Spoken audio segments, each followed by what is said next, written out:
아멘. 3주에 걸쳐서 방학 특별 이제 시리즈로 게으름에 대해서 한번 다룰 거예요. 게으름이 뭐냐면 이따 설명하겠지만은 어쨌든 우리가 이걸 타파하기 위해서 영적으로 경건 생활을 챙겨야 되는데, 그래서 그 이유에 대해서 말씀해 드리고자 하는데, 오늘 이제 오늘 기도, 다음 주는 경건에 대해서, 그 다음 주는 이제 기도에 대해서 좀 다룰 거거든요. 그래서 우리가 뭐 영적으로 성장하고 싶고 또 영적으로 강건해지고 싶은데, 사실 GBS라는 게 그걸 도와주다가 잠깐 풀려버리면 한도 없이 풀려버리는 게 우리 신앙이잖아요. 그래서 어떻게 하면 우리 신앙을 방중에라도 잡아갈 수 있을까, 이걸 한번 나누어 보는 시간 갖고자 합니다. 그래서 오늘은 첫 번째 뭐냐면은 게으름, 영적 게으름을 타파하기 기도라는 제목으로 하나님 말씀 함께 나누고자 해요. 여러분 잘 아시는 책 중에 김남준 목사님의 게으름이라는 책이 있습니다. 어때 뭐 제목만 들어봐도 읽기 싫죠? 너무나 내가 잘 아니까요.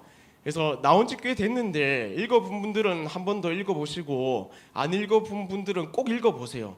저는 자주 이 책을 좀 읽거든요. 왜냐면은 여기 이제 게으름이 뭔지 영적으로 좀 진단해서 목사님이 잘 설명해 주시기 때문인데요. 우리가 흔히 이제 게으름이라고 할 때 뭐 하지 않는 것, 해야 되는데 안 하는 것, 이렇게 이제 이해하잖아요. 근데 그 영적 이제 게으름이란 책에서는 뭐라고 말하냐면은, 하나님 앞에 목표를 가지고 달려가야 함에도 불구하고 목표 없이 그냥 반복되는 일상을 살아가는 것 자체를 게으름이라고 해요. 생각해 보면은 우리 여기 한 명 한 명 중에 게으름 피는 사람이 어디 있습니까? 월요일부터 주일까지 열심히 일하잖아요. 돈 벌려고 일하고 먹고 살려고 일하고, 주일 와서도 돈도 안 주는데 열심히 봉사하는 분들이 있어요. 거기 대고 여러분 게으릅니다 이러면 진짜 저는 나쁜 목사일 거예요. 여러분 진짜 열심히 산단 말이죠. 그럼에도 불구하고 영적으로 우리가 성경을 보면은 게으른 자여 언제까지 누워 있을래? 게으른 자여 어떡할래? 너 그렇게 게으르게 있다가 그냥 죽는 거야, 이런 말씀들이 막 등장한단 말이죠. 도대체 게으른 게 뭔가 한번 생각해 볼 필요가 있어요. 잠언 26장에 보면 이런 말씀이 있습니다. 문짝이 돌적이에 붙어서 돌아가듯이 게으른 사람은 침대에만 붙어서 뒹군다. 세 번역인데요. 그러니까 그 문짝에 붙어 있는 그 있잖아요. 문 돌아가는데 그 옆에 이제 그 도와주는 거. 그 힌지가 열심히 돌아가지만은 그 돌아가는데 아무런 의미 없이 그냥 그렇게 바쁘게 사는 것 자체가 게으름이라고 하는 거예요. 열심히 분주하게 살지만 아무런 의미도 없이 아무런 목적도 없이 그냥 분주하기만 살아가는 것, 그러면서 정작 아무런 목표도 없이 사는 것을 영적 게으름이다라고 이제 정의하고 있는데요. 뭐냐면 근데 이게 어떻게 되는 거냐면은, 그냥 바쁘게 이제 의미 없이 분주하기만 살면은 육신도 지치고 영혼도 지쳐요. 언젠간 지치게 돼 있거든요. 그래서 지치게 되면 어떻게 하면은 우리에게 정해진 외적 의무 말고는 더 이상 나가지 않으려고 해요. 그냥 열심히 이제 사는 것도 지치고요. 뭔가 더 해보려고 해도 에너지도 안 나고요. 그런 상태가 돼요. 그러니까 의무적으로 해야 되는 영적인 일조차도 그냥 형식만 남아버린, 예배 와서 뭔가 열심으로 하나님 만나야지가 아니라 오늘 그냥 예배만 그냥 드리고 조용히 돌아가야겠다, 그런 생각들 안 하겠지만 그런 생각들 가지고 썬데이 크리스천이 되어버리고 그냥 가지고 있는 믿음만으로 만족하고, 그게 사실은 우리가 지치고 그리고 반복적인 삶 속에서 하나님을 향한 목표 없이 살아가는 게으름 때문이라고 이 책은 진단하고 있거든요. 근데 문제는 뭐냐면, 이런 게으름이 계속 지속되면 어떻게 되냐면은 영적인 실증이 생겨. 실증. 여기서 말하는 실증이란 뭐냐면은 하나님과의 권태기라고 또 다른 말로 목사님 표현하거든요. 그러니까 하나님 만나도 기쁘지 않은 거예요. 권태기에 있는 사람들을 우리가 이제 상상해 본다면은 만나도 기쁘지도 않고 기대도 되지도 않고 뭔가 이게 나한테 줄 것이라고 그런 마음을 가지지도 않고 나도 애써 마음도 열지 않고 그런 상태가 된다는 거예요. 게으름이 실증이 되고 실증이 권태기가 되고. 그래서 만약 여러분이 실증 단계에 와 있다면 한번 스스로를 점검해 볼 필요가 있습니다. 경건의 필요성을 느끼지 못하고 삶에서도 하나님 은혜를 못 누리는 단계거든요. 이 단계가 피곤하기만 해요. 그냥 이거 해도 피곤하고 저거 해도 피곤하고 쉬어도 피곤하고 일어나도 피곤하고 약간 그런 단계를 느끼는 거죠. 되게 악순환이거든요.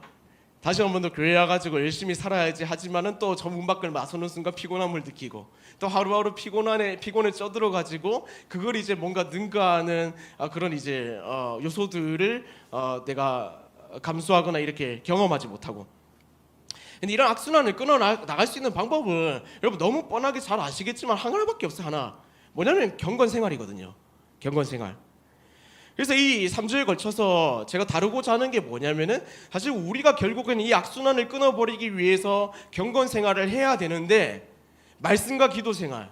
그런데 우리가 다시 한 번 더 점검해 보자고요. 왜 말씀을 보고 왜 기도를 해야 하는지, 그리고 그것이 우리의 영적 게으름을 어떻게 바꿔줄 수 있는지 이걸 한번 살펴보고자 하는 거거든요.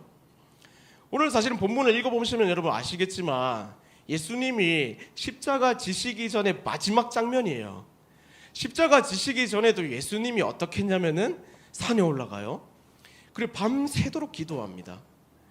저 이 장면 이제 매번 볼 때마다 야, 우리가 기도에 대해서 생각하고 다룰 때 이 본문 진짜 다뤄야 된다, 이 생각으로 이 본문을 택했고 여러분도 그 생각을 가졌으면 좋겠다는 생각이에요. 기도가 그만큼 중요하다는 거거든요. 죽기까지 막 성경에 보면은 눈물이 핏물이 되기까지 기도하셨다라고 표현이 적혀 있거든요. 그만큼 기도가 중요하다는 것인데 예수님의 이 기도의 모습을 보면서 우리의 교훈을 삼았으면 해요. 자, 일단 예수님이 알려주신 방법대로 기도의 모습을 살펴보면은 우리에게 기도의 이유가 필요한 이유, 기도해야 되는 이유가 첫 번째 뭐라고 말하냐면은 깨어있기 위함이라고 말해요. 깨어있기 위함. 성경 한번 못 봐가요. 38절부터 41절까지인데 한번 돌아가면서 읽죠. 38절부터 41절까지 제가 먼저 읽을게요. 이에 말씀하시되 내 마음이 매우 고민하여 죽게 되었으니 너희는 여기 머물러 나와 함께 깨어 있으라 하시고 조금 나아가서 얼굴을 땅에 대시고 엎드려 기도하여 이르시되 내 아버지여 만일 할만하시거든 이 잔을 내게서 지나가게 하옵소서. 그러나 나의 원대로 마시옵고 아버지의 원대로 하옵소서 하시고 제자들에게 오사 그 자는 것을 보시고 베드로에게 말씀하시되 너희가 나와 함께 한 시간도 이렇게 깨어 있을 수 없더냐. 시험에 들지 않게 깨어 기도하라. 마음에는 원이로되 육신이 약하도다 하시고. 아멘. 말씀 보면은 여러분 계속 깨어 있으라라는 말이 반복되고 있죠. 38절에 보면은 여기 머물러 나와 함께 깨어 있으라.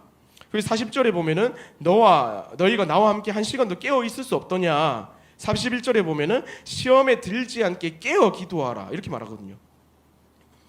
지금 죽으러 올라가는 순간, 예수님이 죽기 직전의 순간에 제자들에게 마지막 당부하고 있는 게 뭐냐면 깨어 있으라, 깨어 있으라. 이 깨어 있으라라는 말은 1차적으로는 기도하라는 말이거든요. 기도하라.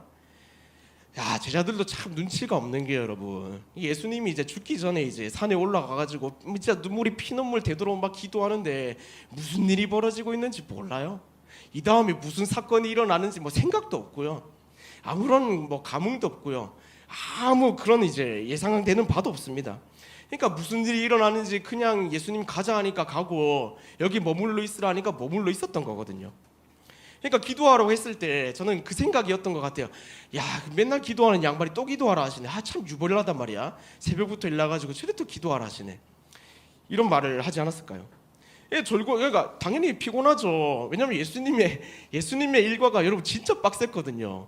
여러분 만약에 출장 가면은 상사랑 출장 갈 일 있잖아요. 여러분이 그 상사일 수도 있겠네요. 일 좋아하는 상사가 쉬지도 않고 그래 출장 가면은 맛있는 것 좀 먹고 좀 쉴 때 좀 쉬고 그래야 되는 거 아닙니까? 전 출장 잘 안 가봐서 잘 모르긴 한데 좀 그랬으면 좋겠다는 게 그 부하 직원의 마음이잖아요. 근데 우리 일 잘하는 이제 김 과장님은 가요. 거래처 가요. 거래처 가가지고 또 막 일을 열심히 해요. 미팅도 언제 끝날지 모르겠습니다. 모르는 얘기 막 계속 얘기해요. 그러고 나서 미팅이 끝났는데도 뭐 시장 조사를 한대요. 또 여기 가가지고 막 이것들을 알아봐요. 그러다 보면 막 저녁 시간 됐는데 맛있는 거 먹었으면 좋겠는데 대충 먹고 들어가자 해요. 뭐 이런 것들을 하면 얼마나 피곤하시겠습니까? 예수님 제자들이 뭐 사실 예수님 욕을 하면 안 되지만 예수님이 좀 그랬어요. 좀 약간 튀기도 하고 되게 막 제자들이 막 힘들어 죽겠습니다. 오병이어 사건인데 무슨 일이 있었는지 아세요, 여러분? 진짜 예수님 팁니다. 그 사람들이 다 모였어요. 이렇게 모여가지고 막 예수님께 치유받으려고 줄 서 있었단 말이에요. 이제 저녁 때가 됐어요. 시계 못 딱 보니까 저녁 때가 됐네. 예수님 저녁 때가 됐습니다. 그러니까 뭐라는지 제자들한테 너희가 먹을 것을 주라. 뭔 소리입니까 지금? 뭐 자기가 상관이고 하면은 사람들 자기 때문에 모였는데 뭐 먹을 거 있는 거 마련해 주던지 그 돈을 주던지 해야 되네. 뭐 결국 오병이어 하셨지만은 그 말한 거 보면은 그 빡센 분이었거든요, 좀. 하루 종일 일과가 시작돼요. 그 제자들이 가만히 있을 수 없잖아요. 새벽부터 기도하러 올라가시죠. 내려와서 이제 사람들 만나기 시작해요. 어쨌든 그 줄은 세워줘야 될 거 아니에요. 사람들 다치면 어떡합니까? 줄 세워가지고 저 아파서 왔는데 어떻게 오셨어요? 아파서 왔는데요. 저는 저 귀신 들려서 왔어요. 저는 좀 애매해서 왔어요. 저는 좀 가정에 문제가 있어요. 그럼 줄 서세요. 줄 서시고 예수님 잠깐 이거 하고 있으니까 좀 기다리세요. 그 점심시간 되면 어떡해요? 자 점심시간입니다. 갔다가 1시에 오세요. 이럴지 않았을까요? 죄송합니다. 이거 이상한 말 하면 안 되는데 이 거룩한 상상력이라고 합시다. 이거 그 매일 쓰지 마세요, 여러분. 예. 어쨌든 이런 일과를 살아가시던 게 피곤한 거예요, 제자들이. 그러니까 사실 좀 이해가 돼요, 저는. 그 밤새 이제 기도하러 갔는데 예수님이 그 따라갔잖아요, 또 제자들이. 당연히 졸리죠. 그래갖고 이제 꾸벅꾸벅 졸고 있는데 와가지고 호통치시는 거죠. 야, 지금 1시간도 못 끼워 있냐? 너 정신이 있냐 없냐? 근데 제자들 입장에서는 어떨까요? 와, 또 유별나다 진짜. 진짜 대단하다 정말. 이 생각하지 않았을까요? 근데 반면에 예수님의 입장에서 왜 그랬을까요? 죽기 직전이니까. 죽기 직전이거든요. 이제 로마 군인들이 와가지고 잡아갈 거거든요. 유다는 이미 배반해가지고 은30을 받았고 이제 팔리기 직전이란 말이에요. 너무 막 급한 거죠. 이제 내가 너희들을 볼 수도 없고 내가 한마디라도 할 수 있는 시간이 없는데 너네는 야 이거 답답하다 이 마음 가지고 있지 않았을까요? 근데 제자들의 모습을 보면서 우리가 한심하다라고 생각할 수는 있지만은 사실 우리도 별반 다를 게 없어요. 마치 그런 거거든요. 예수님 믿는다면서 기도하지 않는다는 것. 이게 사실은 지금 널브러져 있는 제자들의 모습과 다름없는 모습이라는 거예요. 여러분 한번 생각해 보세요. 여러분 하나님이 저와 여러분에게 구원이라는 것을 허락해 주셨죠. 구원 받았죠. 그러면은 거기서 내가 구원받은 삶이니까 어떻게 하면 하나님께 영광 돌리고 어떻게 하면 하나님을 기쁘시게 할까? 그거에 대한 치밀한 계획과 생각을 갖고 살아가고 계십니까? 어떻게 살아야 되지? 내 이 혼미한 세상 속에서 하나님의 말씀 들고 어떻게 하면 하나님께 영광 돌릴 수 있지? 이걸 치밀하게 생각하면서 살고 있냐고요. 여기 깨어있으라는 단어가 무슨 뜻이냐면은 단순하게 일어나 있으라가 아니라 그리고리오라고 be alert, watchful 이 뜻을 가지고 있어요. 오늘 또 방학이라서 그 외국에서 오신 분들이 있거든요. 자 발음을 잘해야 돼요. be alert, watchful 이렇게 이해돼요? 예. 경계하라 이 말이에요. 경계해라 일어나라 경계해라 눈 크게 떠라. 제가 살고 있던 고향 말로 정신 단디 차리라 이 말이에요. 정신 똑바로 차려라. 그러니까 깨어 있으라 이 말한 이제 예수님의 이면의 뜻은 뭐냐면은 이럴 때가 아니다. 정신 차리고 너네가 지금 뭐냐 어떻게 잘 살아가야 되는지 생각해야 된다. 지금 너희가 구원받았고 나는 이제 하늘로 올라갈 건데 너네 어떻게 도대체 살 거냐 이런 뜻이거든요. 직장인으로 돈만 벌 거냐 그리스도인으로 그래서 어떻게 살 건데 구원 받았잖아 어떻게 살 건데 이 동일한 말을 하고 계시다는 거죠 저희한테. 여러분 기도하면 어떻게 되냐면 기도하면 영적으로 깨어납니다. 일어나는 것뿐만 아니라 정신적으로 생각이 틀려요. 어떻게 내가 살아가야 되지? 어떻게 행해야 되지? 영적으로 눈이 열립니다. 민감해져요. 하나님의 일하심을 보게 돼요. 은혜에 반응하게 돼요. 무슨 일을 해야 되는지 알게 돼요. 이게 기도의 힘이거든요.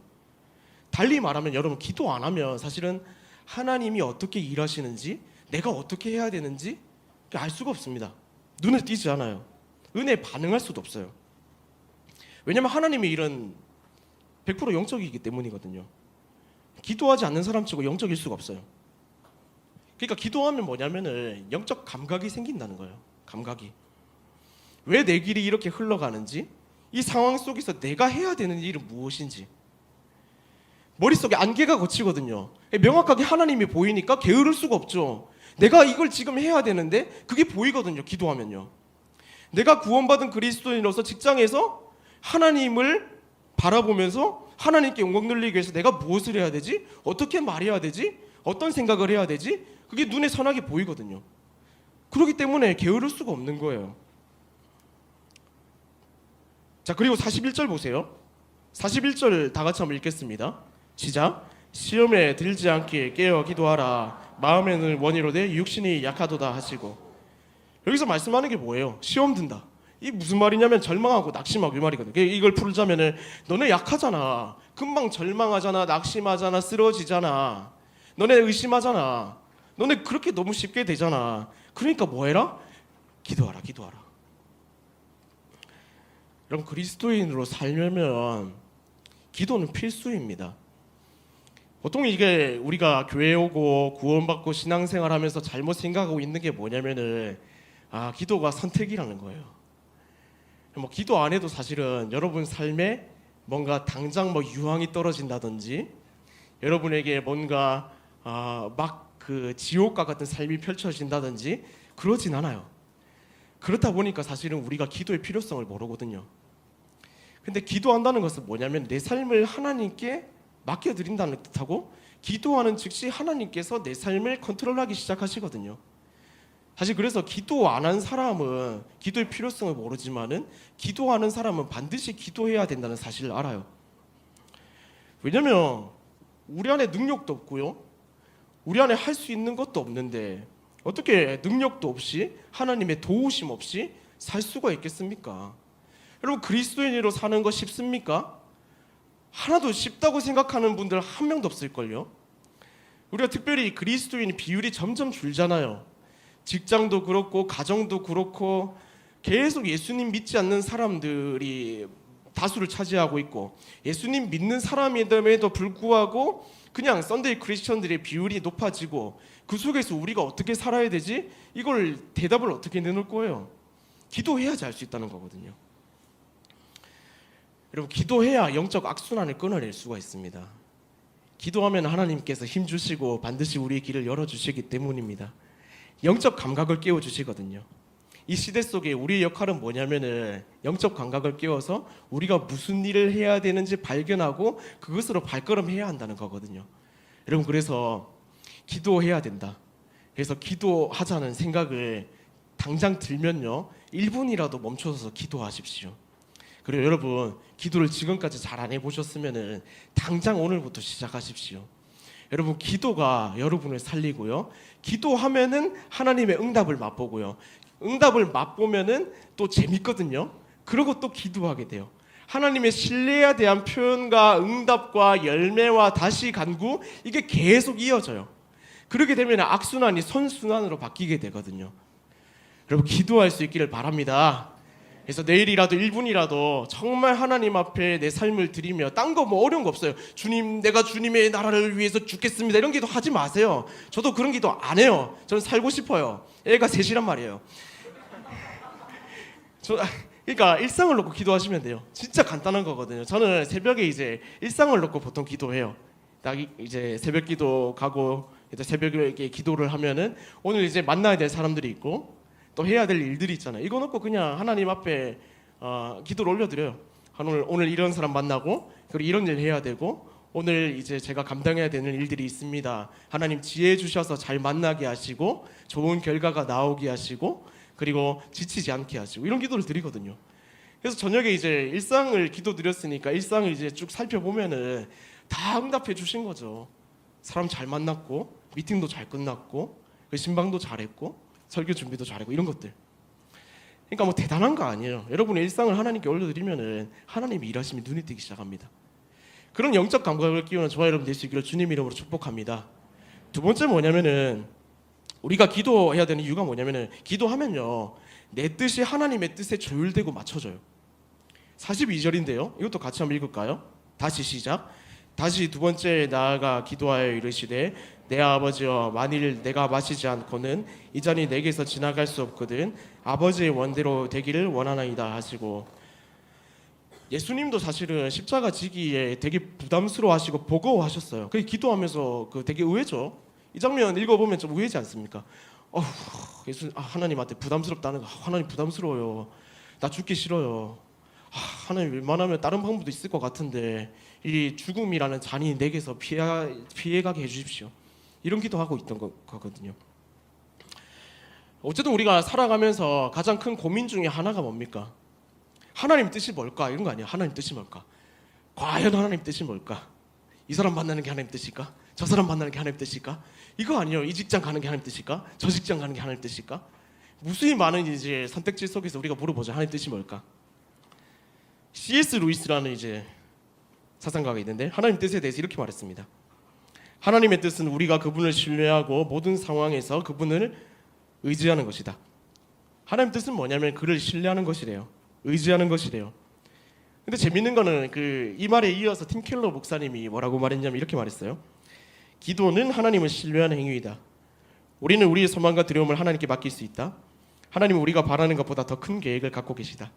그러니까 하나님의 뜻은 그를 신뢰하는 것인데 그 신뢰하기 위해서 우리에게 필요한 게 뭐냐? 기도라는 거거든요. 기도.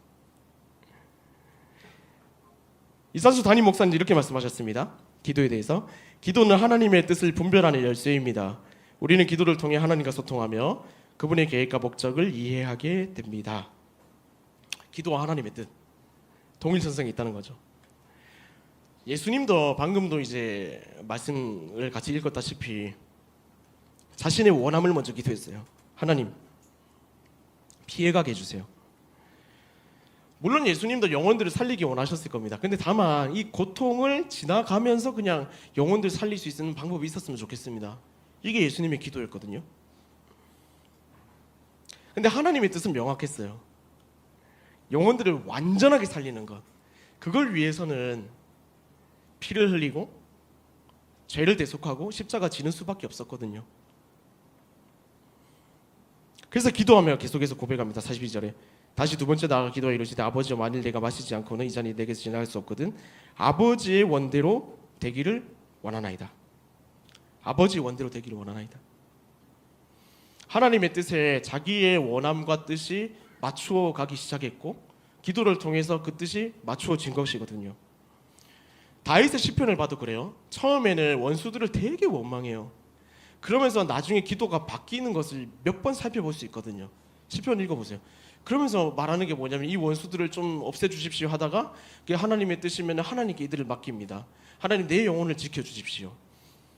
계속해서 그 어려운 상황 속에서도 이제는 이스라엘 백성을 하나님께로 인도해야 되는 왕의 직무를 다윗이 맡게 될 것인데 그런 이제 하나하나 원수들의 공격에도 끄떡없는 그런 영적인 상황과 담대함을 가진 사람으로 성장시키길 원하시는 게 하나님 뜻이었거든요. 그래서 처음에는 이 사람 좀 복수해 주세요 라는 게 하나님께 맡겨드립니다. 내 영혼을 지켜주십시오. 이런 기도들이 자주 발견이 되거든요. 여러분 근데 하나님의 뜻을 발견하기 위해서 우리가 기도할 필요가 있는데 오해하지 말아야 될 게 있습니다. 그게 뭐냐면 기도는 통보가 아니라는 겁니다. 보통 우리가 정해놓고 통보하죠. 예를 들면 그런 거예요. 제가 연말에 되면은 리더나 섬김 자리로 이렇게 이제 요청을 하잖아요. 자매님 형제님 한번 섬겨 보시면 어떻겠습니까? 그럼 우리가 이제 뭐라고 답변하죠? 기도해 보겠습니다. 근데 그래놓고 사실 기도하는 사람 많거든요. 일단은 기도해 보겠습니다라고 하지만은 그 속에 마음에 이미 정해놓은 마음이 있거든요. 안 해야지 이런 거, 해야지 이런 거. 그러면서 사실은 기도의 자리에 나갈 때 하나님께 통보하는 거죠. 하나님 나 안 하고 싶거든요. 하나님 뜻도 안 묻죠. 괜히 또 물었다가 하나님 하라고 말씀하실까 봐. 하나님 나는 안 하고 싶습니다. 일단 그렇고요. 말씀하시려 치면은 예수님 이름으로 기도합니다. 아멘 이렇게 자기가 마무리해버리고. 기도는 통보가 아니라는 거예요. 소통이거든요. 근데 기도하면서 묻는데도 답변이 제대로 없는 경우를 우리 많이 경험하죠. 근데 하나님의 뜻을 알기 위해서 우리가 생각해야 될 두 가지가 있는데 뭐냐면은 그게 과연 하나님께 영광이 되는 일인가, 그리고 사람들에게 덕이 되는 일인가, 이 두 가지는 꼭 생각할 필요가 있거든요. 하나님께 영광이 되는 일인가, 사람들에게 덕이 되는 일인가. 다만 나를 위한 일이라면 좀 신중할 필요가 있어요. 왜냐하면 기독교인의 삶은 이타적인 삶이기 때문에. 그래서 이 두 항목에 맞는 거라면 되게 하나님 뜻인 거예요. 웬만하면 그렇거든요. 대신에 이제 뭘 선택해도 되는 그 상황 속에 있다면은 선택 이유가 중요한 거예요. 이것도 하나님 뜻이고 저것도 하나님 뜻이거든요. 이 항목에 부합하다면.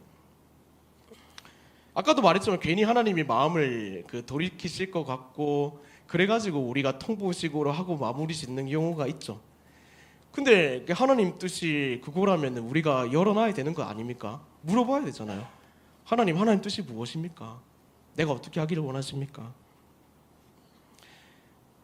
여러분, 그래서 기도하면은 하나님을 신뢰하게 되고요. 그 신뢰함이 사실은 하나님이 가장 좋은 길로 끌어가신다. 이걸 우리가 신뢰할 필요가 있다는 거예요. 그럼 사실 여러분이 열고 기도할 수밖에 없거든요. 왜냐? 내 하나님은 가장 신뢰하고 그리고 가장 좋은 곳으로 나를 인도하시고 푸른 초장과 그 풀밭에서 내게 가장 좋은 곳으로 입히시고 먹이시는 분이기 때문에. 그래서 여러분 먼저 기도할 때 하나님을 신뢰할 수 있기를 바랍니다. 그리고 여러분의 기도를 마음껏 하나님께 통보 말고 소통하십시오. 그래서 하나님의 뜻을 물어보십시오. 내 삶을 펼쳐놓고 물어보는 거예요.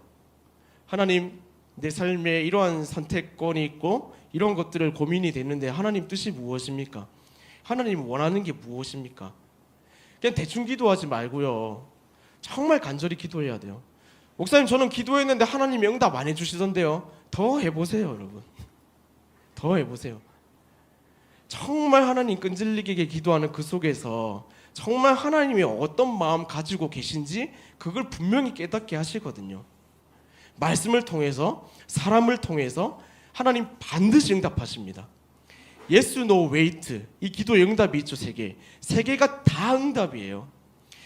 들어주시는 것도 응답이고 기다리라는 것도 응답이고 안 돼도 응답이거든요. 그걸 신뢰해야 돼요. 우리가 보통 웨이트는 기다릴 수 있어도 노는 못 참죠. 그게 하나님 왜 그러시냐고. 근데 그게 하나님의 최선의 방법인 거예요. 그걸 신뢰해야 된다는 거예요. 여러분, 기도함으로 정말 하나님의 뜻을 묻고 그리고 최선으로 인도하시는 하나님을 신뢰할 수 있기를 바랍니다.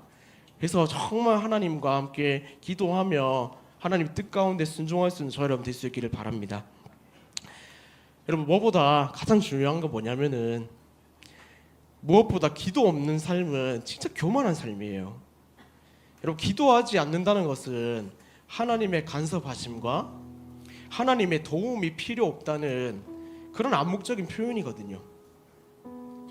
어떻게 여러분 기도 없이 살 수 있습니까? 지금까지 뭐 잘 살아왔는데요 라고 말할 수도 있겠죠. 여러분, 기도 없으면 못 살아요. 못 살아요. 저도 교육자가 되고 나서 사실은 그 청년 때 되게 기쁘게 기도했던 때가 있는데 어느 순간 교육자가 되니까 기도가 일이 되는 때가 있더라고요. 그때는 교회 하루 종일 있으니까 새벽 기도 막 나가야 되는 게 너무 일인 거예요. 그러다 보니까 이제 부끄러운 일이지만 이제 성도들 눈에 안 띄려고 잠깐 갔다가 어떻게 하면 몰래 빠져나올지 이거 고민하고 기도해서 뭐하나 이 생각도 많이 들 때도 있었고요. 근데 이제 그럴 때마다 어려움을 만나죠. 그러면서 느꼈던 게 뭐냐면 진짜 나 아무것도 아니구나. 내게 능력이 없구나. 목사하다 보면 그런 거 많이 느끼거든요. 정말 마음 아파서 막 저한테 오는데 심지어는 막 죽을 것 같다 하는데 뭐 내가 도와줄 수 있는 게 없어요. 아픕니다 오는데 내가 뭐 어떻게 도와줘요. 그래서 그런 무력감들을 느끼면서 기도하지 않을 수가 없더라고요. 왜요? 내가 못하고 약하니까요. 내가 능력이 없으니까요. 내가 뭐 도대체 할 수 있는 게 없는데 어떻게 해요? 기도해야죠. 그걸 깨닫고 나니까요. 그냥 기도는 저한테 항복이에요. 상복. 하나님, 저 진짜 못합니다. 하나님 도와주세요. 도와주세요. 우리가 이 항복을 해야 됩니다. 여러분, 뭐 할 수 있습니까? 지금 사실은 여러분의 능력과 여러분의 사회적 지위가 스스로의 나 이 정도 할 수 있다 라는 생각들을 줄지 모르겠습니다. 근데 잘 생각해 보세요. 그거 다 여러분이 다 읽은 거예요. 하나님이 어떤 기회를 만나게 하셔서 그 자리에 있게 하시고 하나님 도우신 거 아니에요?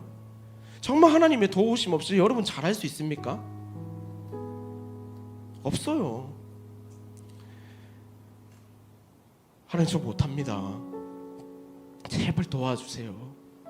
그게 기도거든요.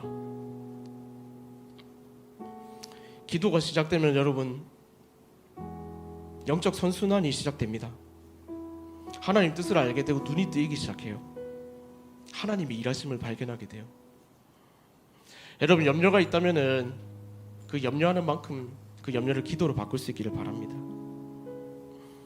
그러면 우리 삶이 살아나거든요. 여러분, 왜 예수님이 기도하셨을까요? 예수님이 기도할 필요가 있었습니까?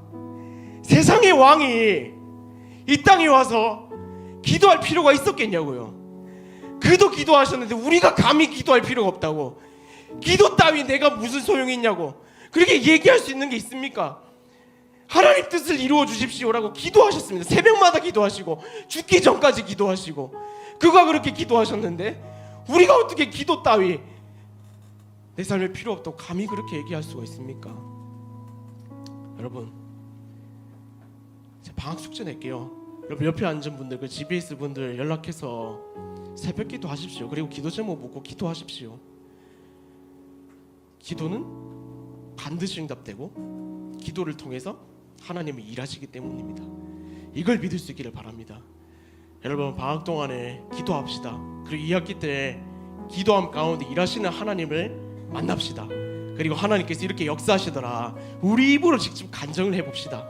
그렇게 기도를 통해서 영적 게으름을 타파하고 하나님께 영광 돌리며 하나님에 대한 간증이 차고 넘치는 삶을 살아가는 저와 여러분 될 수 있기를 주님 이름으로 축원합니다.